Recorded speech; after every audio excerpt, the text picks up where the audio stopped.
এই গজল রিকোয়েস্ট আছে। আবু জেহেলের একটা ছেলে ছিল, নাম তার একরামা। এই গজল শোনার জন্য রিকোয়েস্ট করছে ইনশাল্লাহ। 3 কাপড়ে পুরুষ বিদায়, 5 কাপড়ে নারী, একদম নূতন গজল ইনশাল্লাহ পরিবেশন করে শোনাবো আপনাদের কাছে। এখন যে গজলটি শোনাবো মায়েরা একটু মন দিয়ে শুনুন আর বোঝার চেষ্টা করবেন। দুনিয়ার জমিনে একটাই নারী, যে নারীটা নিজের গোসল নিজে করেছিলেন, জান্নাতি রানী মা ফাতেমা। আমার ইউটিউব জগতের বিখ্যাত কালাম, কালামটি শুটুন গজল।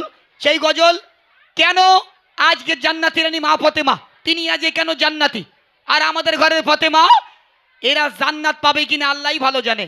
মায়েরা মন দিয়ে শুনবেন, জান্নাতি রানী মা ফাতেমা তিনি কতটা পর্দা করতেন, কতটা আল্লাহর ভয় করতেন, হযরত আলী স্বামীকে কতটা মেনে চলতেন। মন দিয়ে শুনুন আর বোঝার চেষ্টা করুন। নিজের গোসল নিজে করে উঠল খাটি আয়, নিজের গোসল নিজে করে উঠল খাটি আয়। মা ফাতিমা ইন্তেকালে থাকি অপেক্ষায়, মা ফাতিমা ইন্তেকালে থাকে অপেক্ষায়। নিজের গোসল নিজের গোসল নিজে করে উঠল খাটি আয়, নিজের গোসল নিজে করে উঠল খাটি আয়। মা ফাতিমা ইন্তেকালে থাকে অপেক্ষায়, মা ফাতিমা ইন্তেকালে থাকে অপেক্ষায়। মোর নবীজির ইন্তেকালে মা ফাতিমা কাঁদে,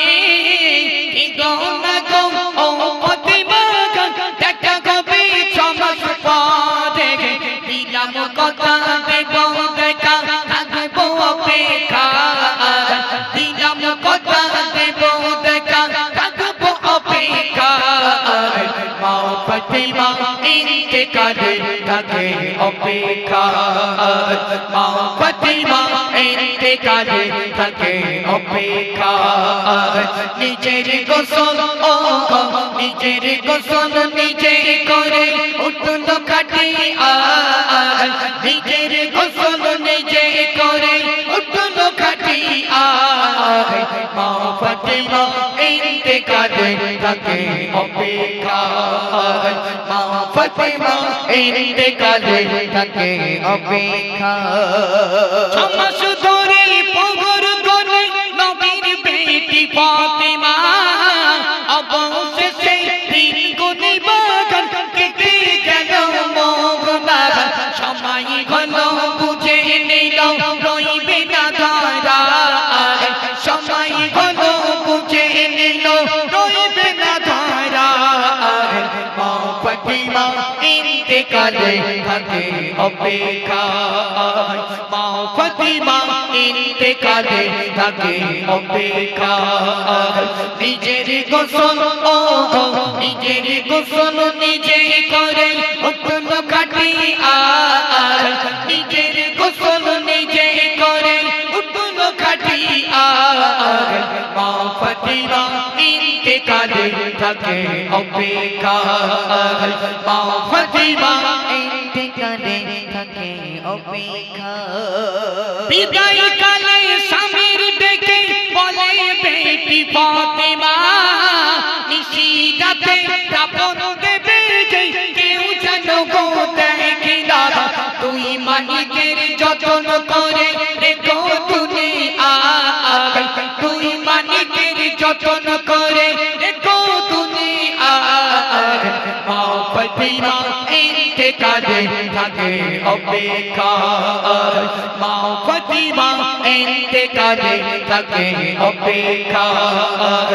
নিজের গোসল নিজের গোসল নিজে করে উঠল খাটি আয়, নিজের গোসল নিজে করে উঠল খাটি আয়। মা ফাতিমা ইন্তেকালে থাকে অপেক্ষায়, মা ফাতিমা ইন্তেকালে থাকে অপেক্ষায়। মা ফাতিমার খবর যখন দিতে সবাই গেছিল, খবর তখন আওয়াজ দিয়ে বলিতে যে লাগিল, কে নবীর বেটি ফাতিমা আমি খবর চিনি না, কে নবীর বেটি ফাতেমা আমি কবর চিনি না মা ফাতেমা ইন্তেকালে থাকে অপেক্ষা মা ফাতেমা ইন্তেকালে থাকে অপেক্ষা নিজের গোসল নিজের গোসল নিজে করে উঠল খাটি আর নিজের গোসল নিজে করে উঠল খাটি আর মা ফাতেমা ইন্তেকালে থাকে অপেক্ষা মা ফাতেমা ইন্তেকালে থাকে অপেক্ষা কে জানে কারো মরণ হবে এই দুনিয়ার মাঝে মা ফাতেমার মতো সাজাগ জীবন প্রতি কাজে কবি মানন রেখো ঈমান মরণের সময় কবি মতিউর রেখো ঈমান মরণের সময় মা ফাতেমা ইন্তেকালে থাকে অপেক্ষা মা ফাতেমা ইন্তেকালে থাকে অপেক্ষা নিজের গোসল নিজের গোসল নিজে করে উঠল খাটি আর নিজের গোসল নিজে করে উঠল খাটি আর মা ফাতেমা ইন্তেকালে থাকে অপেক্ষা মা ফাতেমা ইন্তেকালে থাকে অপেক্ষা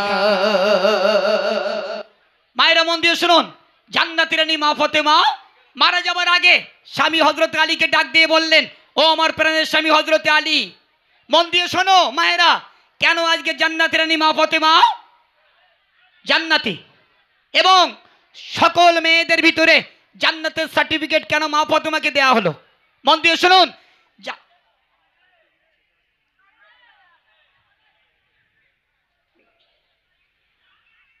ও মর্জিনা তোমরা একটু সরে এসো হ্যাঁ এখনই গজল তো শুরু হয়নি কমিটি বারবারই বলতে সরে আসতে মেয়েদের জন্য কেন মেয়েরা মোবাইল চায় আজ একটি নতুন গজল শোনাবো মোবাইল নিয়ে একদম নতুন গজল মেয়েরা মোবাইল ছাড়া কেউ এক পা চলতে চায় না তা গোগা স্বামী আমি ফাতেমা দুনিয়া ছেড়ে বিদায় নিয়ে চলে যাব আমার দাফন কাফনের ব্যবস্থাটা রাতের অন্ধকারে করবে আমি ফাতেমা দেখতে কালো ছিলাম না দেখতে মোটা ছিলাম দুনিয়ার জমিনে কেউ যেন আজ না করতে পারে দ্বিতীয় দাবি আমার কলিজার